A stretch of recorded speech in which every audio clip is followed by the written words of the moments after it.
വാതാലയേശന്റെ ശ്രീലകത്തായി ശ്രീവാസുദേവൻ വിളങ്ങി നിൽപ്പൂ.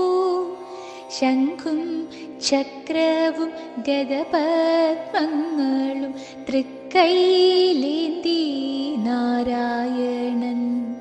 മഞ്ഞ കസവിൻ പട്ടുടുത്തു അരമണി ചാർത്തി ചന്തമോടെ.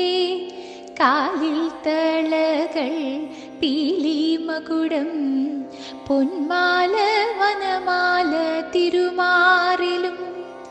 കങ്കണം തോൾവള കർണസൂമം ഗോപി ഭൂഷകളായിന്നു കാൺമതുണ്ട്. കരുണാർദ്രമായ കടാക്ഷത്തോടെ മന്ദ